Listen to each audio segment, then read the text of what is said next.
The search of the Bodhisattva ever weeping. Again, Subhuti, the perfection of wisdom should be sought as it was sought by the Bodhisattva, the great being ever weeping, who is now practicing the religious life in the presence of the Tathagata Bhishmagarjitnir Ghosh Asvara. Thereat the elder Subhuti said to the Lord, "How, Lord, did ever weeping search for the perfection of wisdom?" The Lord said, "Ever weeping, Subhuti, formerly sought the perfection of wisdom without caring for his body, indifferent about his life, and independent of gain, honor, and praise. While he was searching and had gone to the forest, he heard a voice from the sky. 'Go, noble youth, in the eastern direction, and there you shall hear the perfection of wisdom. And so go that you let no reflection arise about weariness of body, no reflection about sloth and torpor, food, drink, night and day, cold or heat. Make no application of your mind internally or externally, and do not go looking to the left or the right, or to the south, east, west, north, and zenith, the nadir or the intermediate quarters. So go, noble youth, that you do not waver about the heresies of a self, individuality, about body, sensation, perception, the mental aggregates, and consciousness. For he who wavers therein is unstable, and much more is he unstable about the things of the Buddha. He who is unstable about the things of the Buddha wanders in transmigration. He who wanders in transmigration does not wander in the perfection of wisdom. He does not attain the perfection of wisdom."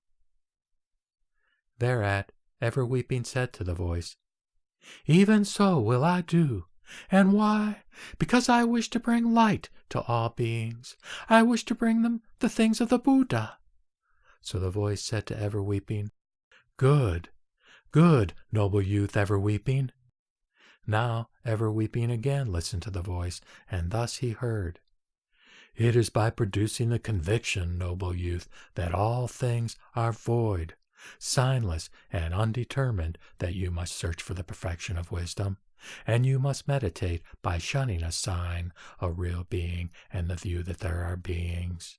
You must shun bad friends, and you must cultivate good friends, and be devoted to them, and serve them, and also those who teach the doctrine that all things are void, signless, unarisen, unborn, unceased, and without real existence. Thus, as you advance, noble youth, in no long time you will hear the perfection of wisdom, either from a book or from the person of a monk who recites the doctrine. And from whom you hear the perfection of wisdom, you must cause the idea of a teacher to arise, and you must practice it with thanks and gratitude, thinking, 'This is my good friend, from whom I am hearing the perfection of wisdom,' and hearing which I shall quickly reach the stage of not turning back and draw near to supreme, perfect enlightenment. I shall be born in Buddha fields, not deprived of Tathagatas, Arhats, perfect Buddhas. I shall avoid the unlucky times, and shall enjoy the times of good fortune." Now, when the Bodhisattva ever weeping had got this instruction from the voice, he journeyed toward the eastern quarter. And before he had gone far, he thought, "I did not ask the voice how far I ought to go."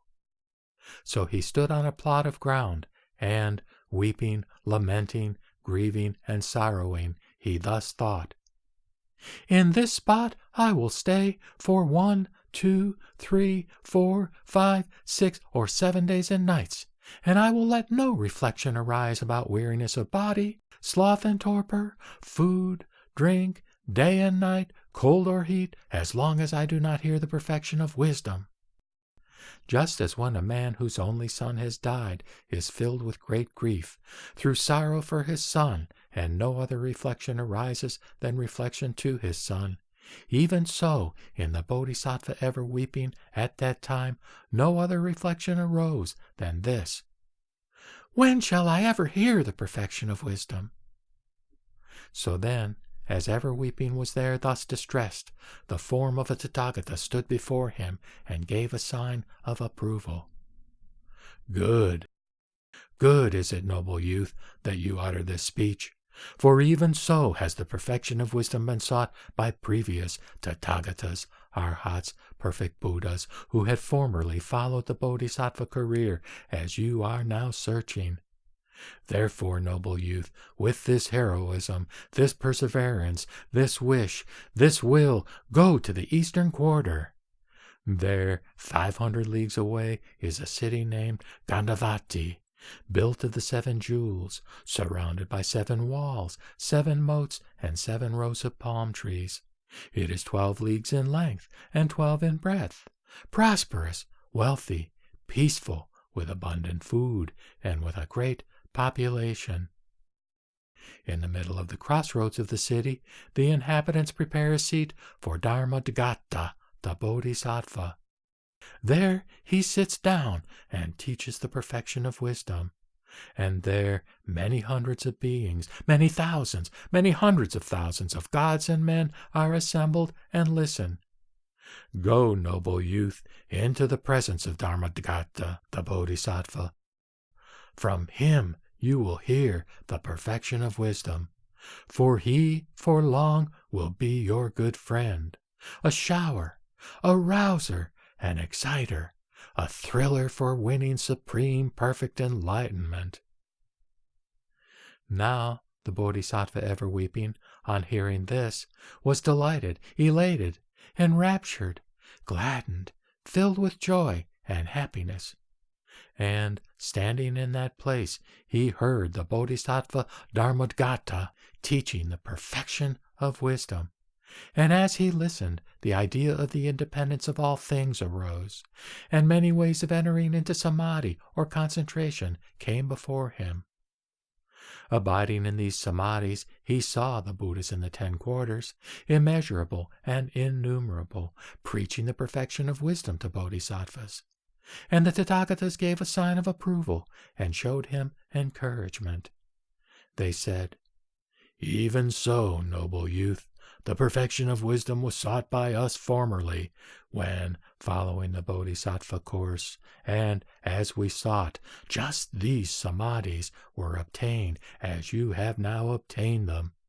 And having obtained them and gone on our course, we were established in the perfection of wisdom. You must arouse deep reverence for good friends and show love and goodwill, since bodhisattvas who have won good friends are quickly enlightened with supreme perfect enlightenment." So ever-weeping said to those Tathagatas, "Who is my good friend?" They said to him, "For a long time, noble youth, you have been implored by Dharmadgata for supreme perfect enlightenment, and control through skill and devices of the perfection of wisdom in the things of the Buddha. He is your controller and good friend, and should be kept in mind with gratitude, recognition, and honor." So the Tathagatas, after consoling the Bodhisattva, ever-weeping, disappeared, and the noble youth arose from those samadhis, and after rising he thought, "Whence have those Tathagatas come, and where have they gone?" Not seeing the Tathagatas, he fell into great distress and pain. He thought, "The noble Dharmadgata, the Bodhisattva, has acquired the spells, attained the 5 higher knowledges. He has performed his office under former Buddhas. He has been my controller and good friend, and for long has wrought my good. What if I go approach Dharmadgata about this, and ask him whence the Tathagatas have come and whence they have gone?